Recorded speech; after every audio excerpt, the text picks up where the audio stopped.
Hello, dearest viewer, and welcome back to Broken Sword 5, the Serpent's Curse, episode 4. I believe we are on now. Some housekeeping to get on with before we proceed with the playthrough. So first and foremost, I have received some feedback about the levels. So I have had a bit of a tinker today. So any feedback on the levels with relation to in-game music, dialogue, and my voice would be most appreciated. I'm just keen to get it right.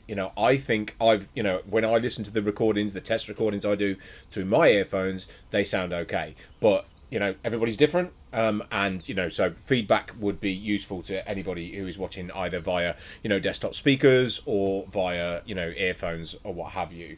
Secondly, I am here today alone in the house, which is always a good time for me to be able to record. And when I say alone, I do mean without any other bipedal human sorts. Unfortunately, I do still have two very changeable in mood French bulldogs here. So if they interrupt me at any point, please accept my apologies in advance. They do tend to jump at shadows and at nothing, particularly at the postman and the such like. Obviously, we had to abandon, I think, episode 2 early because of their histrionics. So let's just make sure that is well understood before we proceed. So, where did we get to? We are back with George, and we are back in the familiar surroundings of the street outside of the gallery Le Lézard Bleu. We just spent our time at the offices of Vera Security, where we ran into a very cantankerous lady, shall we say, behind the counter, who was very reluctant to give up much information until we managed to change the radio and procure some photographic evidence of our nemesis, Mr. Lane. At which point she gave up a bit of information. So we're now back here to try and find Lane and confront him with some of the information that we received via our search of both Vera Security and the office at Le Lézard Bleu. Now, we're back on the street again. I don't think I need to explain everything that's around, but just briefly, just to set the scene, we're stood outside the Le Lézard Bleu. The door to the the gallery, don't know where that came from, is covered in what I'm assume passes for French police, do not cross tape, which means that we can't go back into the gallery again. Let's have a quick look through the window. The gallery was empty. So there's nobody in there. So let's have a look a little further down the street towards the cafe, where our friend the waiter will probably be musing, like he often is. Let's have a chat with the waiter.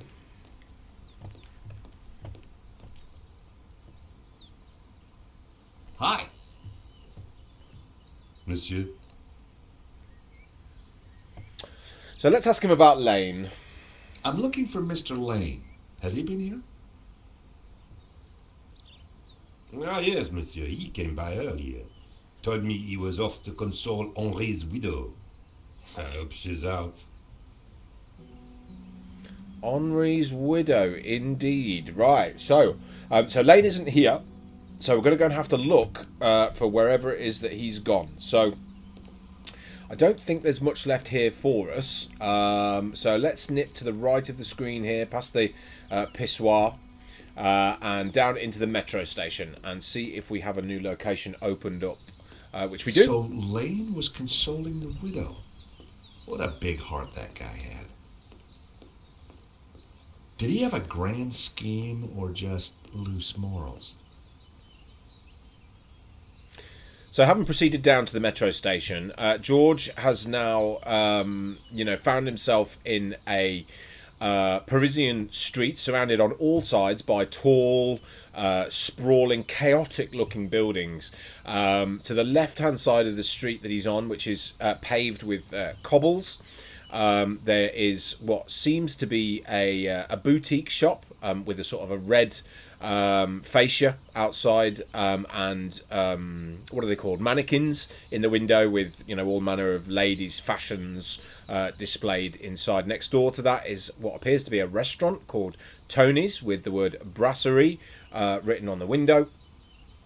And on the other side of the street is what seems to be a Parisian cafe, of which we're obviously very fond of and familiar with. George is stood in front of a green, or is that turquoise? I'm not really sure. Perhaps somebody can correct me.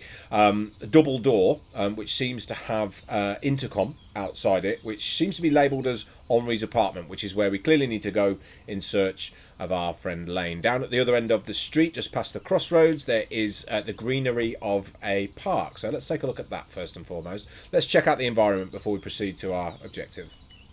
The Bois de Boulogne was just across the road. The Bois de Boulogne. Bologna. Let's check out the restaurant. Tony's Brasserie. Looked expensive. And the boutique. Parisian spring fashion. Reminds me why I love this city. I recognize the name Sasha from the charges listed in Henri's credit card letter. Aha. So Henri has clearly been purchasing, ladies' goods from this store. So the evidence is stacking up. There is a sign above the boutique which reads Rue Le Chèvre, or Chèvre. I'm not quite sure how it's pronounced, but that's what it says. Let's check out the cafe. Paris sure had a lot of similar-looking cafes. Yes, it does. Not my favourite city I've ever visited. One of the reasons why I always wanted to visit Paris was because of this series. Because it felt so romantic. And I've been playing since I was a little boy. So when I finally got the chance to visit Paris, I was so disappointed because it's quite literally nothing like this at all. It's a horrible, smelly, stinky place that I would never go back to if you paid me. But so sorry to any Parisians. I'm sure there aren't any of you watching, but on the off chance. Right, let's get down to business. So, let's see if we can open the door, first and foremost. The door to Henri's apartment. The door was locked. Shock horror. Right, let's have a look at the intercom. So this was Henri's place. Very smart.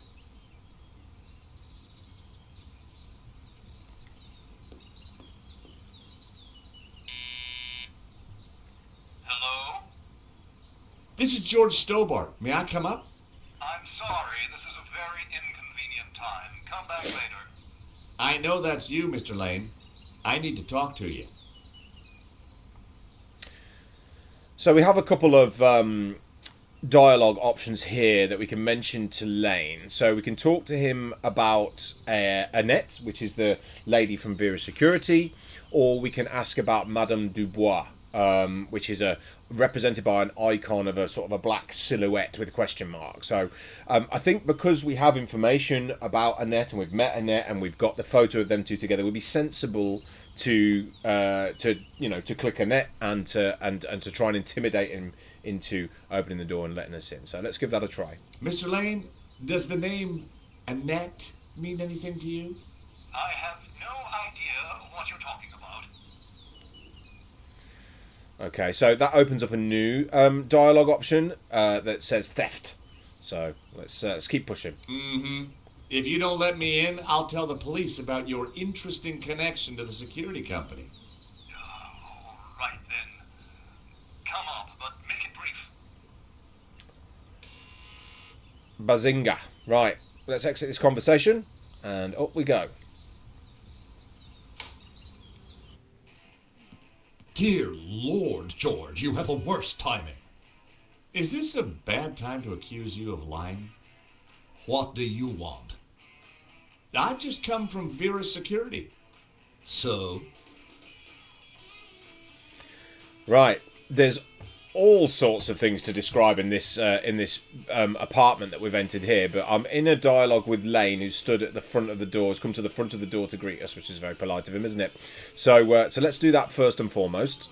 We're going to ask him about the Vera owner. What do you know about the owner of Vera Security? I've never had the pleasure. And let's ask him about Annette. Tell me about Annette. Who? From Vera Security.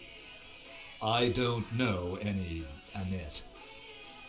Well, we know different, don't we, Mr. Lane? Because guess what I've got right here in Mr. Pocket, which is a photo of you and Annette. So let's ask him about that. I'm surprised you let your conquests keep souvenirs. Oh. Where did you get that? Annette lent it to me. Quit waving it around, for God's sake.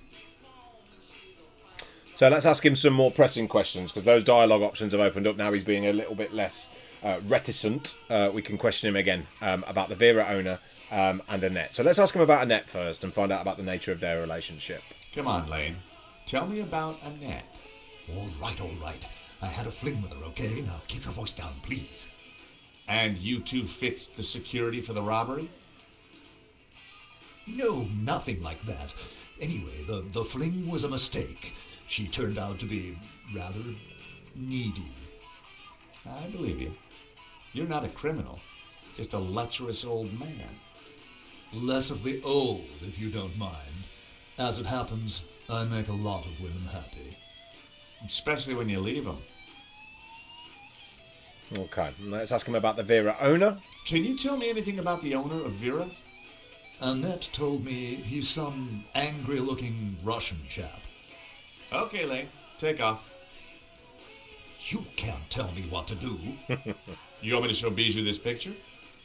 All right, I'm going. You haven't heard the last of me, Stobart. Promise?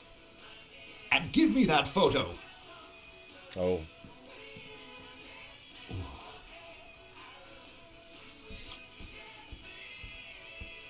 If Lane was telling the truth, that meant that Annette was lying. She said she'd never met the owner and was very keen to get rid of me. I wondered if she was hiding something interesting in that back office. Are you going to introduce yourself properly?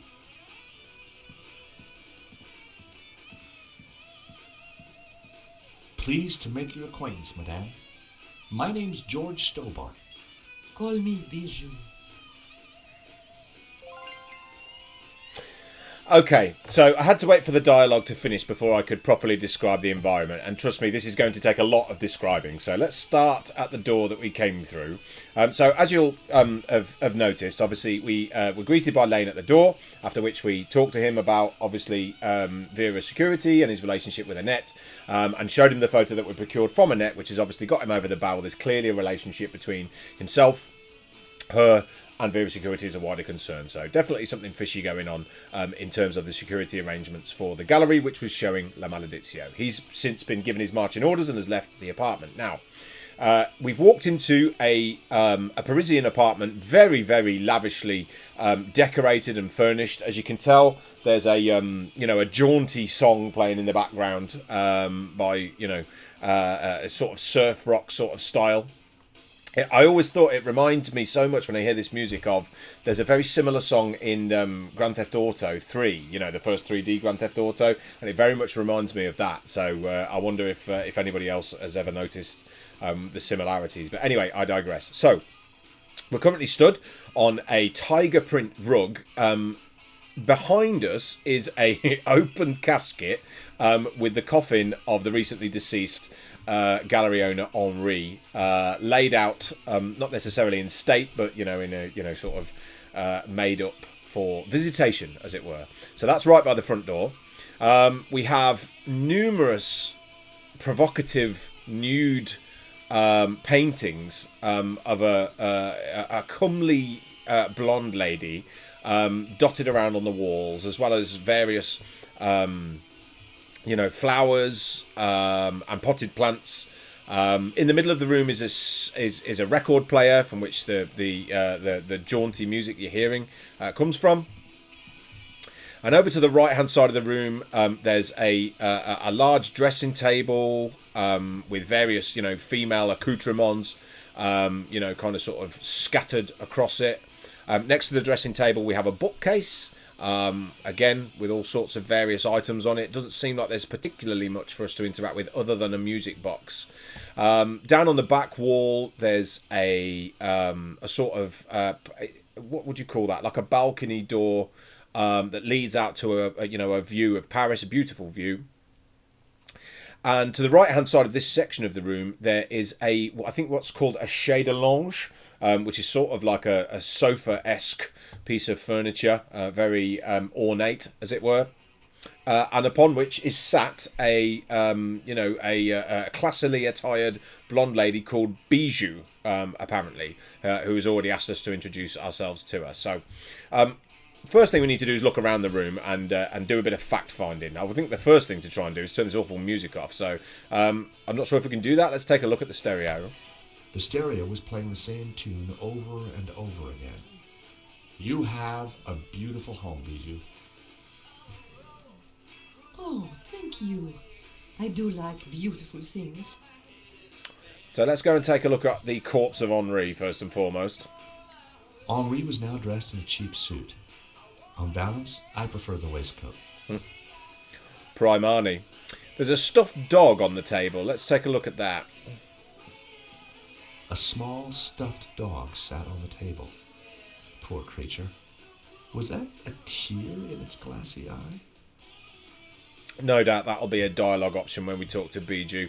Let's check out these paintings on the wall. Can't avoid them anymore. They're very much dominate the eye line.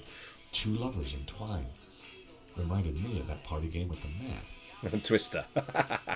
Let's see that. What about this one? The artist was entering his cubist phase. He loves a bit of cubism, doesn't he, old George? Let's try the next one.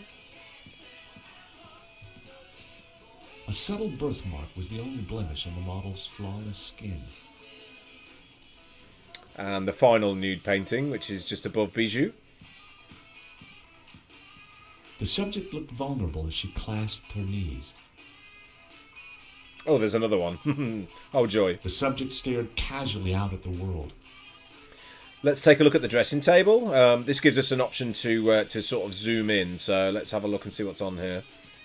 Chérie, please don't touch my table. I keep everything in perfect order. Yeah, it looks like it. It's a right mess. Let's have a look at the music box on the shelf. I've always loved antique music boxes. I wondered what it would play. Please don't touch my things. Okay. So let's take a quick look at the view outside The of view the... through to the Bois de Boulogne was stunning.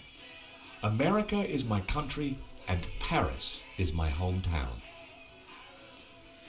Okay, let's have a chat with Bijou then. Now we've more or less looked around the whole apartment. It doesn't seem like we can turn the music off, so you'll have to put up with it, I'm afraid. Let's have a chat with her. Hello, young man. Such a delight to have a new visitor. What can I do for you? I'm from the insurance company. I'm so sorry for your loss. Henri, my poor sauvage. He died in his prime. Could I just ask you a few questions? Well, why not? A little company might just pep me up, as you Americans might say. So we've got a ton of dialogue options here, so there's loads for us to talk about. So I think we can work back from probably the least important to the most important. So let's ask about some of the things around the apartment. First and foremost, starting with the obvious one, the coffin displayed by the right-hand side of the door as we entered. Quite unusual these days to bring the coffin home. Henri loved a good wake. Said they were better than any party. Huh. Yeah, it's kind of true, to be honest with you. Some of the wakes I've been to have gone off the hook. You know, they've been crazy. You know, some of that is true. Obviously, you know, you're not supposed to celebrate, are you? You know, but you know, a lot of the time, people's emotions run so high that it almost becomes like a celebration in and of itself. At least the ones I've been to, anyway. So maybe I'm the common denominator. I don't know. Maybe that's just me. Anyway, let's ask about the stuffed dog, which is apparently labelled Fifi. What's the story behind the stuffed dog? Oh, Fifi. I was heartbroken when she went. I had her preserved so that we could be together forever. That's very touching. Isn't it? Let's ask about the paintings of the paintings are clearly of Bijou. I probably should have stated that. You know, there's clearly a similarity between the paintings and the hairstyle and that kind of thing, which indicates that, you know, she's some kind of artist muse of some description. So let's chat about that. Is that a painting of you? Yes, darling. Though obviously he got my hips completely wrong. Who painted it? Oh, some acquaintance of Henri's. I don't recall his name. Okay. Not particularly informative. Let's ask about this music. Your record player seems to be stuck on the same song. Yes, this song gives me great comfort. It reminds me of Henri. Okay, let's ask her about the gallery. Can you tell me about the gallery? Was the business doing well? The gallery was Henri's baby. He never spoke to me about it. So you weren't involved? Not at all. Business is not my thing. And let's chat about Henri finally. Henri was very brave at the gallery. He tried to stop the thief and paid the ultimate price. Henri was my life and my little pussycat.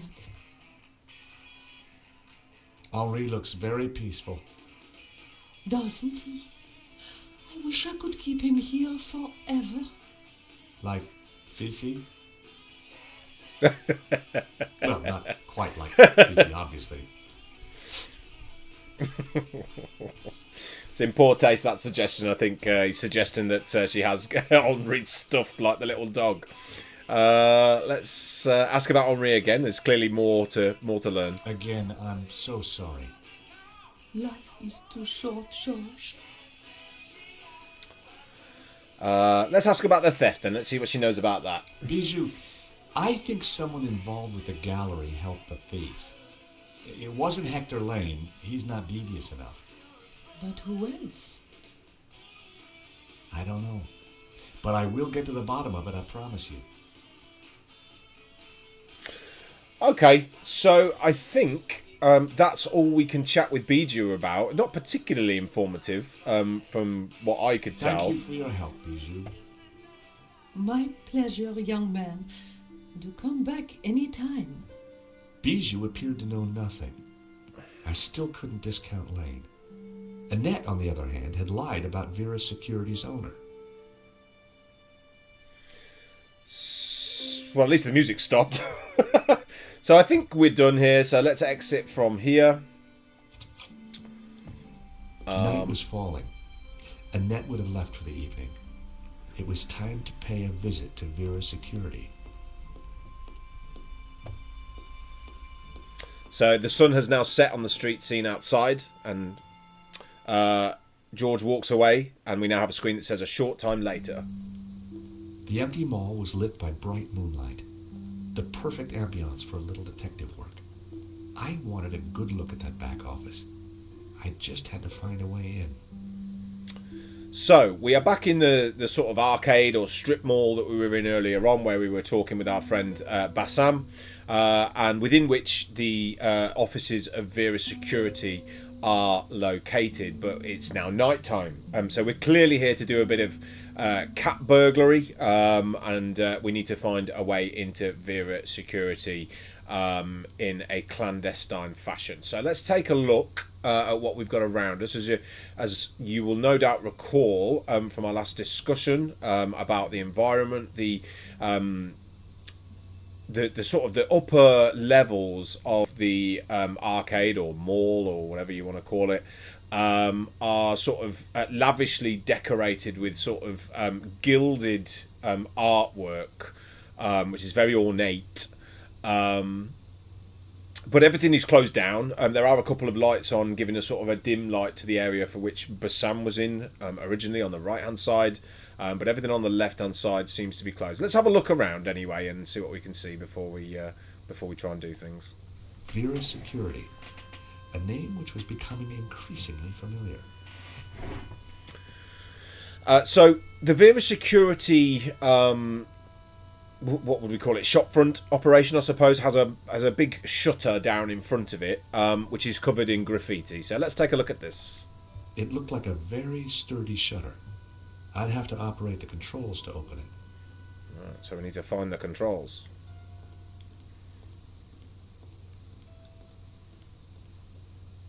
There was no way I could force the shutter open with my bare hands. I needed to find another way. Okay. So we're not going to be able to do that. On the left-hand side of the shutter, there is what looks a little bit like a light switch, and when we hover over it, it says shutter control. So let's take a look at that. It was the shutter control. There was no sign of a button or a keyhole. It must have been controlled remotely. A wire ran up to the electrical box above. Aha. So there is an electrical box above Vera Security. Looks like a like a control panel, if you like. Let's take a look at it. I wondered if the electrical box contained the power unit for the shutters. So there was an electrical box up there, but I couldn't reach it from the ground. So there is an electrical box which will probably help us manipulate the shutters, but as it stands, it's out of reach. So let's look around at what we've got around us and see what we can use to help us out. So let's check out Bassam's side of the arcade first. Rearranging the sign had been a stroke of genius, even if I do say so myself. George, of course, referring to the sign for which we changed the name to Aladdin in an earlier episode 2 or 3? I think 3. Correct me if I'm wrong. Let's just take a look at his shutter. All Bassam's stuff was safely locked away. Okay.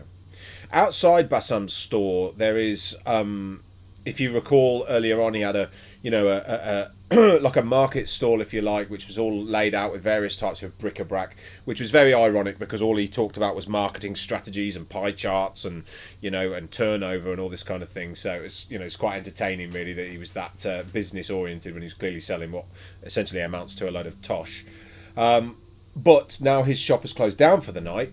His I don't know what you would call it.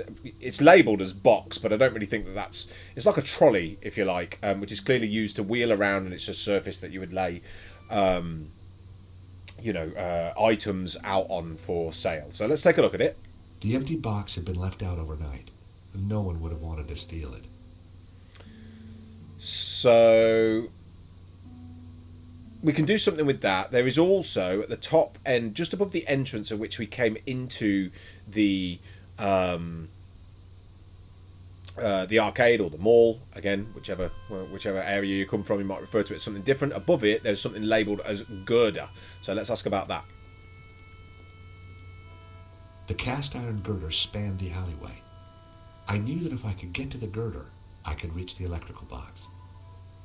So a plan is starting to formulate in our minds here, no doubt. To my learned viewers, I'm sure that the same plan is also becoming clear to you. So let's go back to the box and see what we can do with it.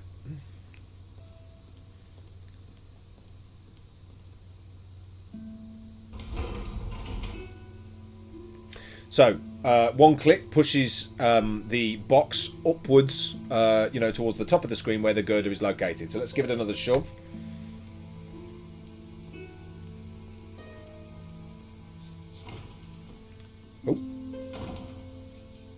Okay, so George has climbed onto the box and is now shimmying his way across the middle of the screen, or the middle of the arcade, towards the electrical box, and is hanging like a trapeze artist. But now the electrical box is within reach. So let's waste no time before he loses his grip and falls to his death.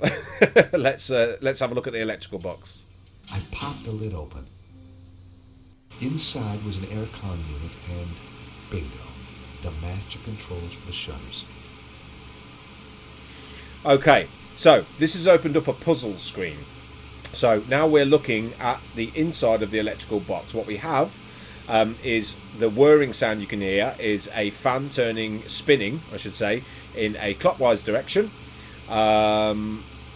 which is connected via a blue wire to a box that says danger, electric shock risk.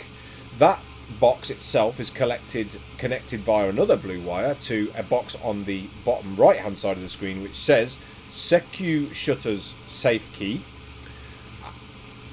and that box is connected to another box on the bottom left hand side of the screen saying Secu shutters Inc., which is labelled as motor. So to run that by you again, we have the fan, connected by wire to the power supply, connected by wire to the master controller, connected by wire to the shutter motor. So, what do we need to do here? Let's first and foremost open the electrical box. It was the power supply. I'm assuming that we have to switch that off. Let's try that.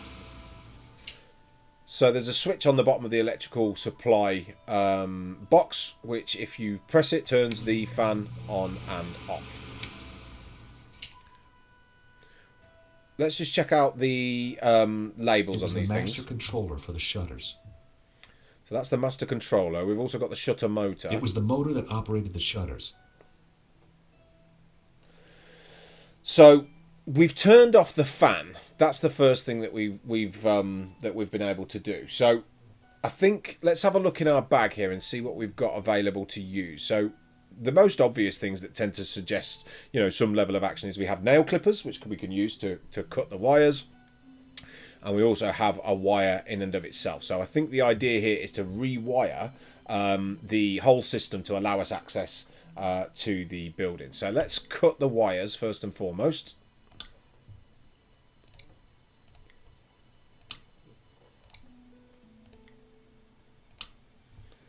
So we've cut all 3 wires. And now what we're going to do is use our wire that we took from Bassam's sign earlier on.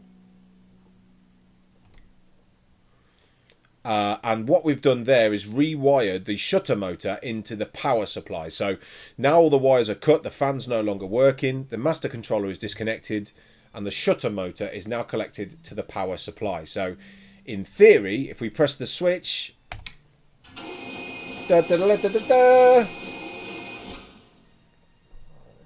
we now have activated the shutters to Vera Security, and we now have access to the store itself. So let's move down here towards the door, and we'll head into Vera Security. So we're now back in Vera Security. This is where we met Annette the first time, where she was listening to a horse race on the radio, as you'll no doubt remember. You've got mail. Excuse me. Apparently, I've got mail. And this is where we also picked up our friend Mr. Cockroach. Now, one of the things I don't think I did mention earlier on was that behind where Annette was stood, there's a door which leads to a back office, and obviously, that's most likely, isn't it, to have some juicy information for us. But first and foremost, let's check out this drawer on the left-hand side, which she wouldn't let us look at the first time. Annette is clearly, obviously, not here because it's the middle of the night, so we're essentially breaking and entering. I wondered if there might be something useful in the drawer. Let's have a look. Let's go and find out, George, eh? Georgie boy. In the drawer was a single Q-tip. Okay, let's pick that up. It was my lucky day. It hadn't been used. Well, that's just as well, isn't it, George? So we've gained ourselves a Q-tip or a cotton bud for anybody who refers to it as such. Let's have a look at the door. Annette wasn't around. I could finally get into the back office. Right, let's go. Waste no time and let's go and take a look.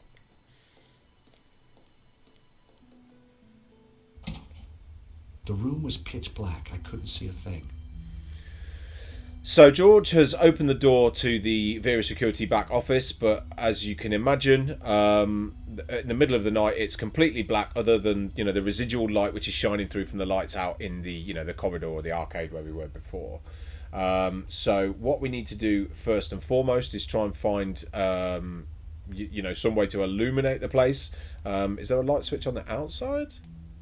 I don't think so. There should be some kind of light here, I believe. Let's just try the matches. Uh-oh. Where am I looking here? I can't seem to go into the room.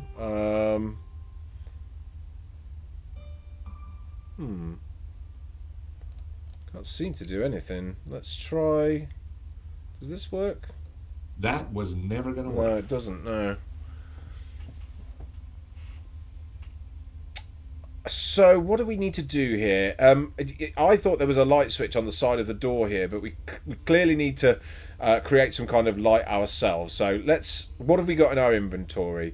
Well, we have got some safety matches, and we also have a matchbox, but within the matchbox is the cockroach rather than the matches. So let's try mixing these together and see what we get. Aha!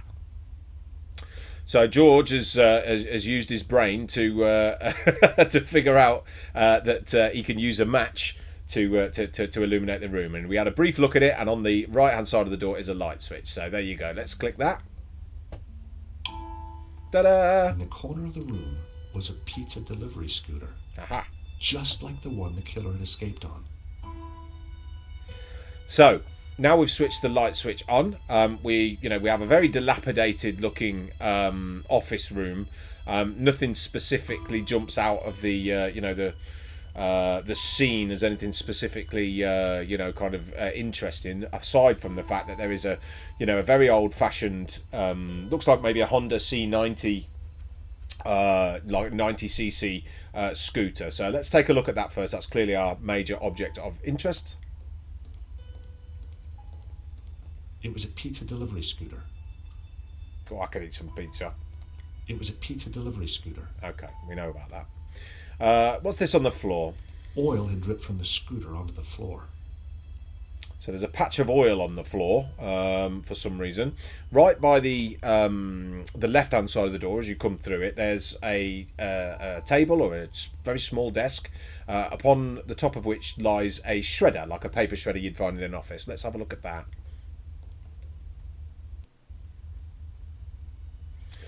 So this gives us, opens us up into a new screen where we can take a look at, again, just your average office paper shredder, within the top of which is stuck a load of paper which has clearly got jammed. So let's take a look at that. The letter was partially shredded.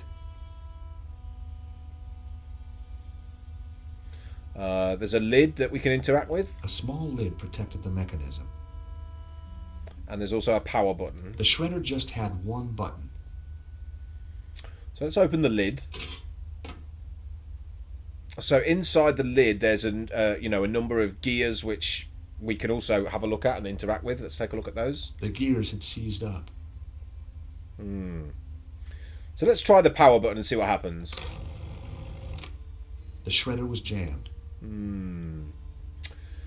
So let's see what this paper is. There was a letter jammed in the shredder. So we can't do anything with it because it's jammed, and obviously the gears are all jammed up. Obviously it's had too much stuff fed through it for the last few days, and has obviously given up the ghost. So let's exit out this screen for now. Take a look at some of the other things around the room. There's not too much else to look at, to be honest. There's a box. The box was empty. Annette had cleared everything out. There's some mess on the bottom left-hand side of the screen, which seems to be, assorted, files and boxes and things of that nature. Just mess and empty boxes. There is, however, on the upper left-hand side of the screen, the middle left-hand side of the screen, an air vent, which feeds into a ducting system, which runs around the top of the roof, and something seems to be sparkling from the air vent. Let's go and take a look. Through the grill, I could see something glinting, but it was too dark to tell what it was. Clint Eastwood. The air vent had a tiny catch on the side. A tiny catch. The air vent had a tiny catch on the side. Can we use the nail clippers on that? It felt like the perfect opportunity to use Lane's clippers. Sadly, they were designed to cut, not lever. So we can't lever that out. I'm assuming the Q-tip isn't usable That either. would be pointless.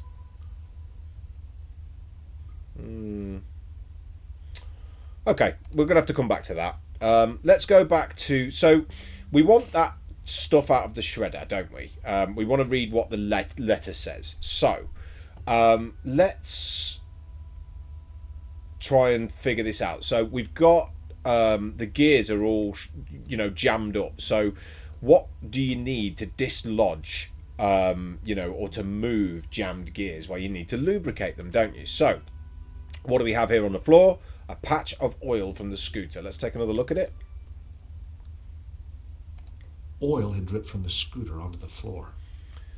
So, how do we move that oil from the floor into the gears? Well, we picked up a cotton bud or a Q-tip, to use Americanized language, outside from the drawer. So let's take that and drop it into the oil here. I smeared some oil onto the cotton bud. So now we have an oily Q-tip or cotton bud. So let's go back to the shredder. And take the oily Q-tip and drop it on the gears. I smeared the gears with oil. Gears of War. Right, let's try the button. Bazinga. It was time to see what was in the letter. So, the letter that was stuck in the top of the at the top of the shredder has now been completely shredded and has come out of the other end of the shredder. So we've entered a puzzle screen which says, and it gives us some instructions. It says to rearrange the pieces, interact with a piece to pick it up. You can then move the piece to a different location, simply move the piece to a new position and interact to drop it in that place. So as we know, so this is like the screen is showing you know, a number of different pieces of shreds of a letter, essentially, that have all been split up into little squares. So we need to match them all. Now, what we can tell just by glancing at the pieces is that it's printed on headed paper, which means that the paper has, you know, corporate branding on it. So what we can see from that is that the corporate branding is Le Lézard Bleu, which is the gallery in question, as you know, the main subject of our investigation. So what's also on the table is a paperclip. So let's pick that up first and foremost. Grab the paperclip. That might come in handy. So, as with any letterhead, that, you know, the heading is always in the top right-hand corner of the page. So we can start there. Let's see. So we have a blue lizard in the corner, which is clearly, you know, the uppermost right-handed uppermost aspect of the page. We then have a lizard on that aspect or in that area, so we can move this segment of the tail across, and that matches up. It's basically a big jigsaw that we're working with here. Within the page there is a in the top right hand corner of the page there is a curvature where it moves from white to blue. So we can follow that curvature to put this piece in here. Okay, so let's move some other bits and bobs around here. Move this one right. So what we can also do is we can, you know, we know from, you know, letter writing formatting, if you like, that the addressee is always at the, you know, the very top of the top left hand side of the page. So we have a section here that says, you know, starts with a name and an address, so we move that to the top left. Let's see, so Mr. Roma is what that piece says, and then we have another piece here that starts with an N and then says Medovsky. So if we put those two together, it says Mr. Roman Medovsky. Vera Security, SARL, Unit 5, Place de Prado, Paris 75010. So we now have the address and the addressee who it was sent to.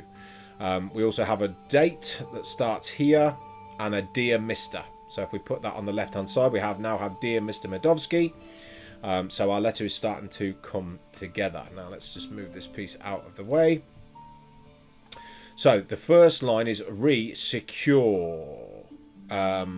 And then it says thank you. So we're looking for the finishing aspects of those sentences. So we'd imagine it would be security. So where are we? I think I've covered a piece up, have I? Where are you? Come on, I know you're here somewhere. I'm delighted. Where am I looking? Let's just move this across here. Let's try and move some of the pieces around, because I think I might have... That's a rightmost piece there. Let's move that to the left. That's clearly intended to be here. Ah, awesome. So where's the part there that we're looking for? Oh, thank you for your letter. There you go. So security measures. We're getting there slowly and surely. Security measures for. I think that goes there. Let's try and whiz through this now. Move that there. I think that's there.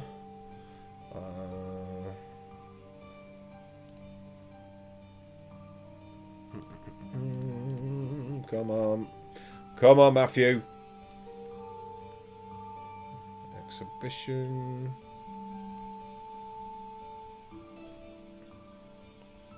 Ah! I'm going to pick this one up. It's kind of strange the way it's set up.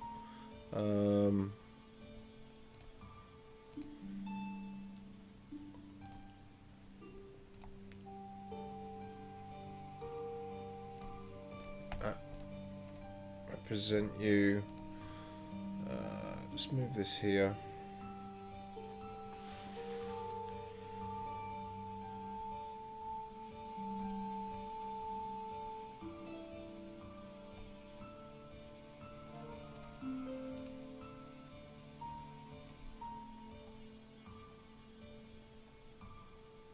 Pleased to be able to represent you in this matter. Pleased to be able to represent you in this matter. Let's see, that makes sense. Where does this go? That down there. There we go. Exhibition. I wonder if that's wrong or if that needs to be over there. There we go. Right, now we're getting somewhere. Confirm the appointment. There we go. Exclusively.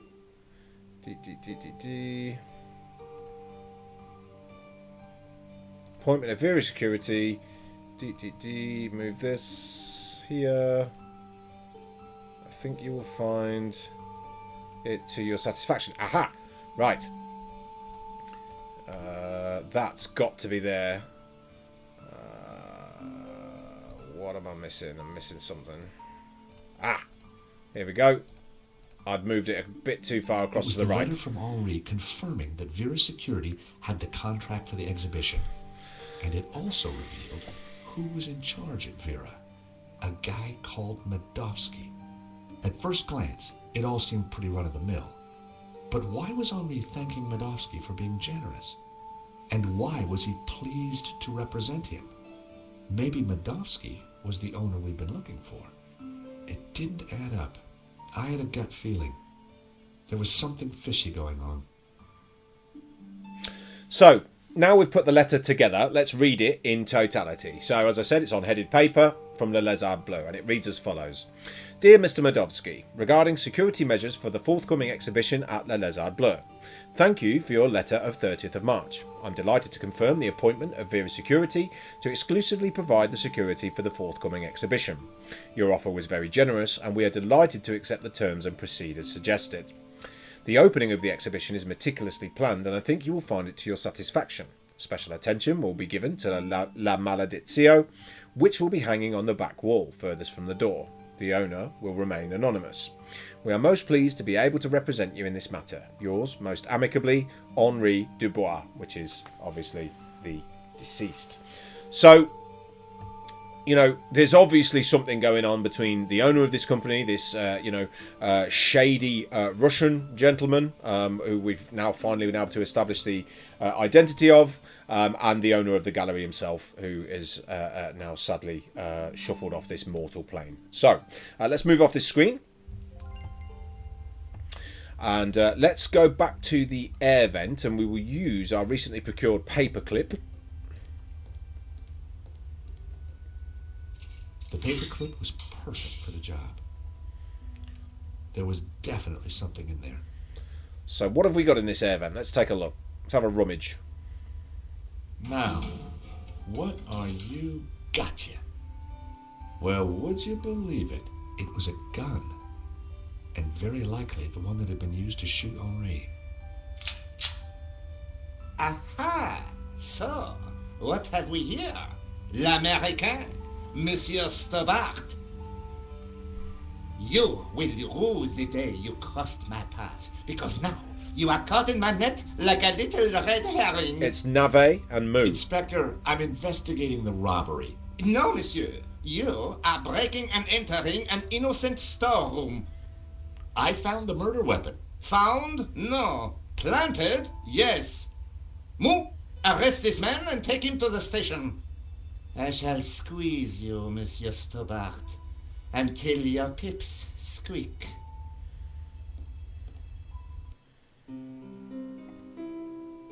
So we've been arrested, and now it's next morning at Nico's apartment. Thanks, Ronnie. I just wish I'd got some better shots of the killer. Are you kidding? That stuff from the hip, very dramatic. You did good, Nico. So, what's next?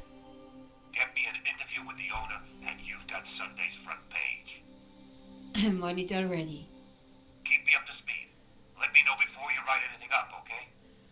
Of course. Oh, gotta go. Someone at the door.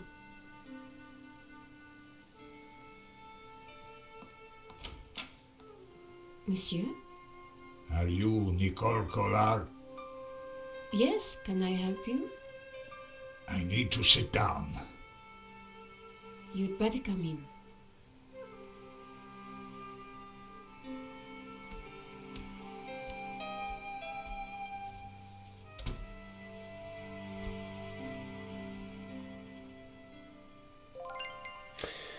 So with George having been spirited away by the police after they discovered him in the Vera security back rooms, we've now moved to the next morning, and we're in the very familiar surroundings of Nico's Parisian apartment, during which she was in on the phone with her editor, telling him about the scoop. And he instructed her to get an interview with the Vera security owner.